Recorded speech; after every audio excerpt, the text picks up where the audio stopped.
Well, in natural sense, anyone that has the anemia or that's suffering from anemia, the body has a physical way of adaptation, so to speak. It's like an adaptation of adapting to the anemia, such that the intestines increase iron absorption from diet. Usually, we get iron from diet. Either you eat meat, either you eat fish, either you eat green leafy vegetables, or some individuals that actually drink blood or cook blood, something like that, like the Maasai in the Central African Republic or Kenya. Routinely, we do not give them iron supplementation. Routinely, we don't. Well, just like any other individual, diet plays an important role in our well-being. Apart from the fact that, yes, they need those macro elements and micro elements, so to speak. Sickle cell anemia patients need folate more than any other element, so to speak.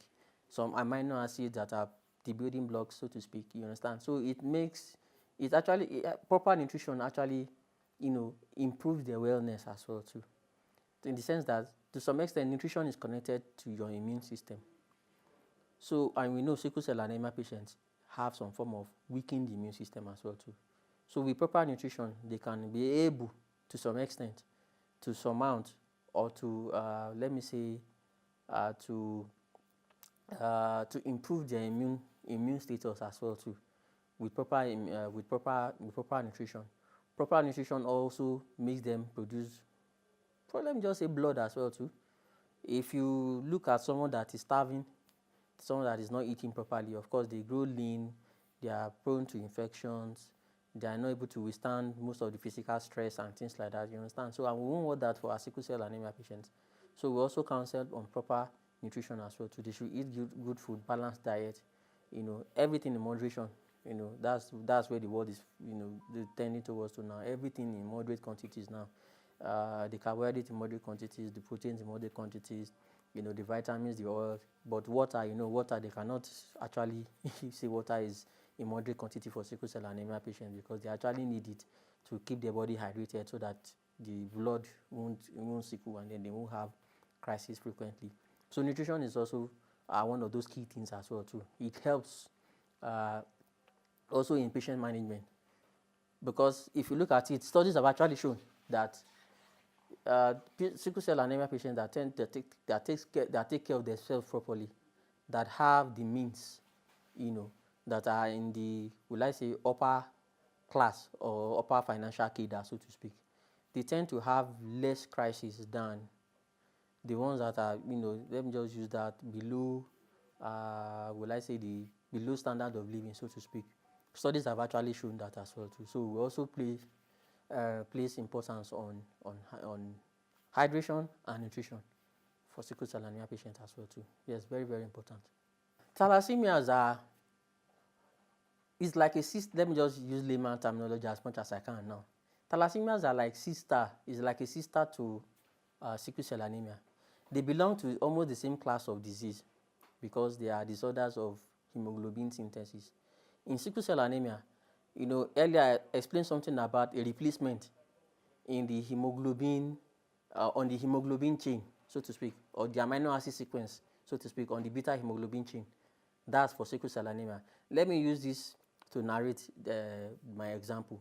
If you have a bunch of 50 naira notes, maybe 100 of them, and then everything is serial from 1 to 100, that means at the end of the day, you still have your what? It's 5,000 naira, as 50 naira in 100 places. You can still spend it, you understand? Everything is 1 to 100. But in sickle cell anemia, you have maybe at the number 6 now, so to speak, of the serial number. That number 6 is changed with another note. You understand? At the end of the day, that means you have your 1 to 100 still intact, but the numbers are not sequential. You get what I'm trying to say now? But at the end of the day, you still have your 5,000 naira note, which you can still spend. That is what sickle cell anemia is.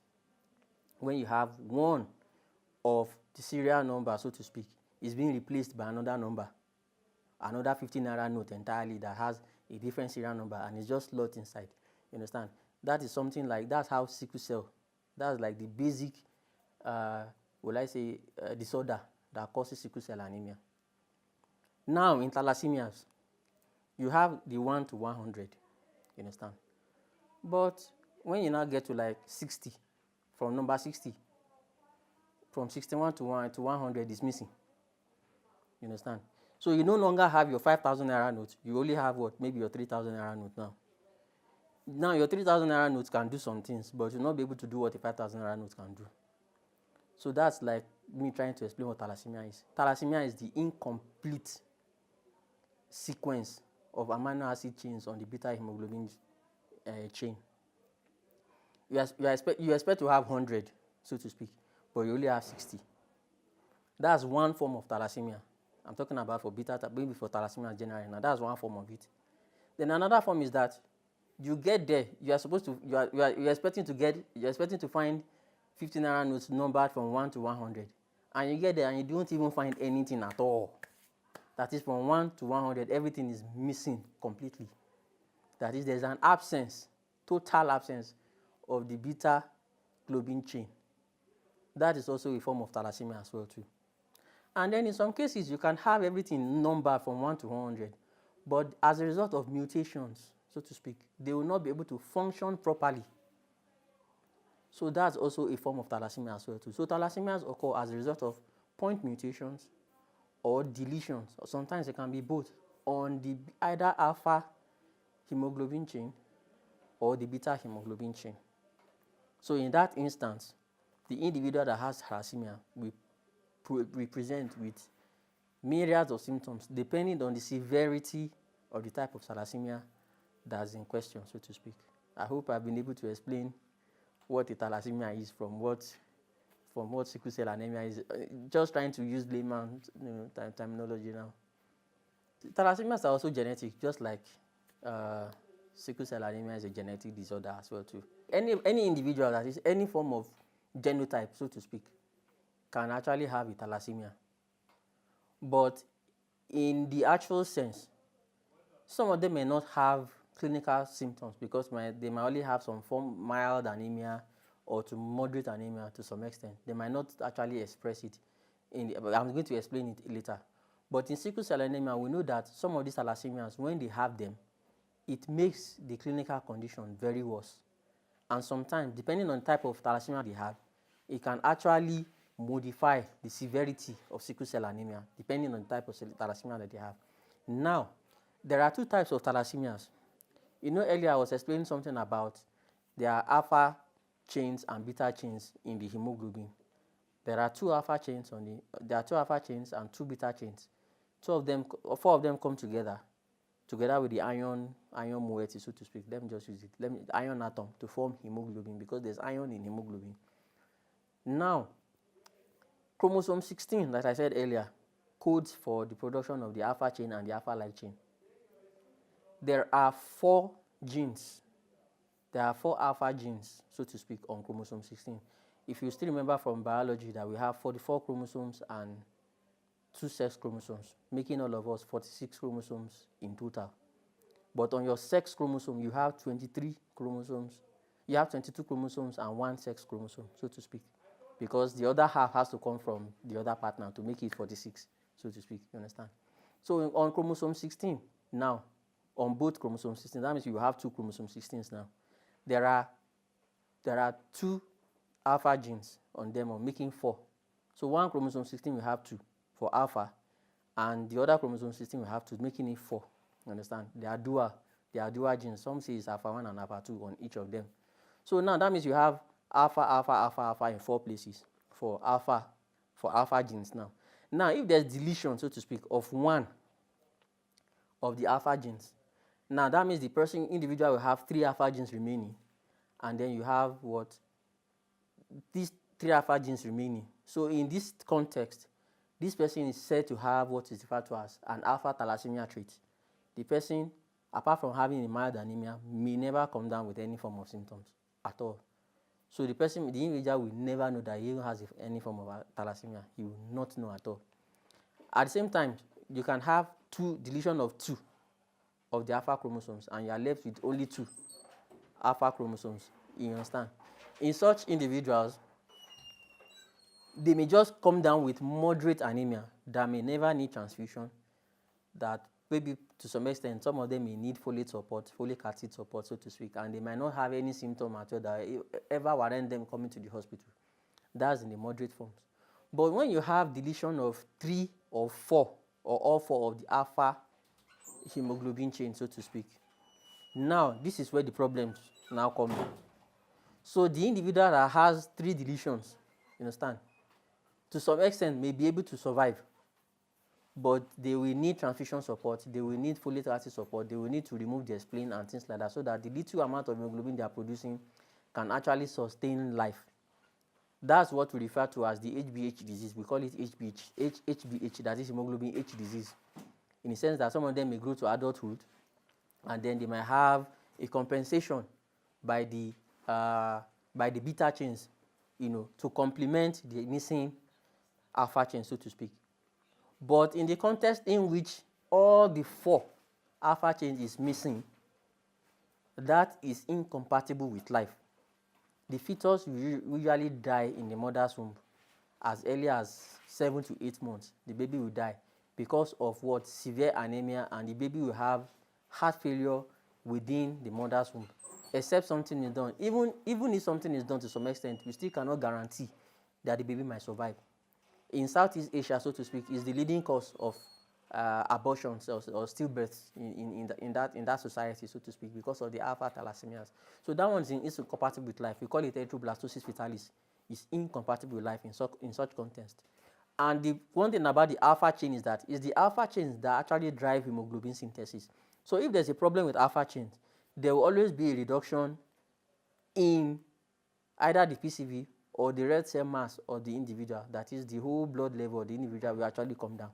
So once there's a problem with alpha chain, the whole blood level of the individual will come down, and then of course the person, might not be able to function, except if it comes to the hospital, they do transfusion support and with other things as well to make the individual, survive.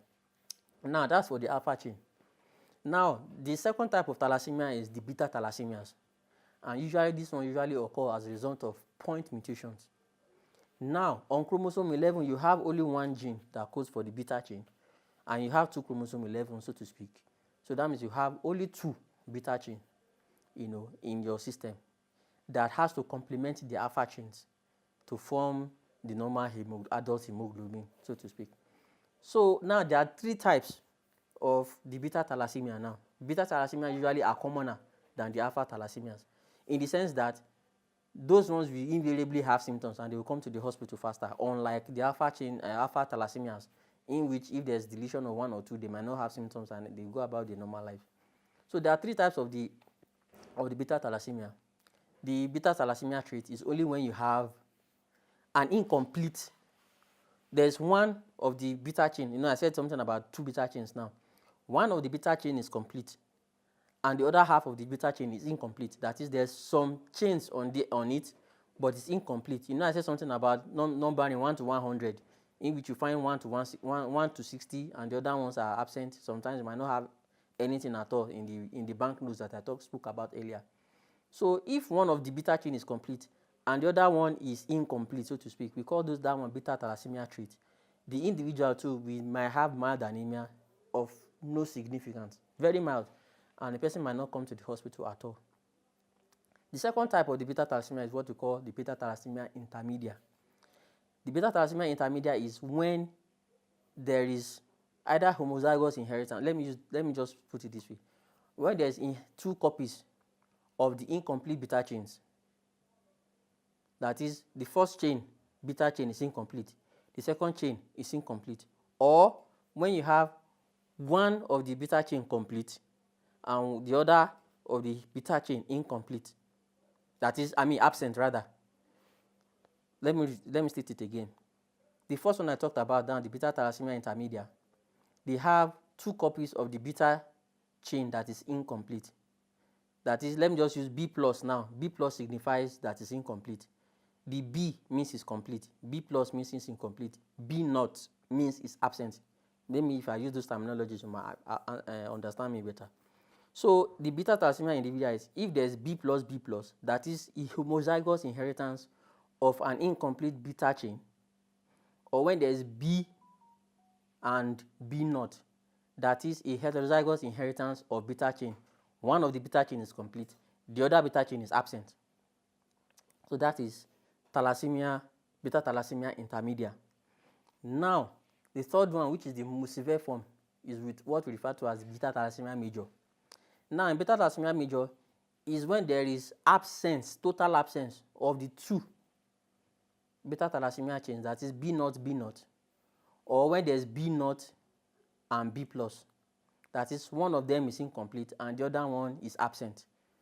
Now, those category of people are the ones that we always, they mimic sickle cell anemia as well too, in the sense that they will have severe form of anemia, they might not survive until they have transfusions, they might not survive until they are given maybe, they are also on folic acid treatment just like sickle cell anemia. Sometimes they might have to remove their spleen. They also have leg ulcers too like sickle cell anemia. They are also prone to infections like sickle cell anemia.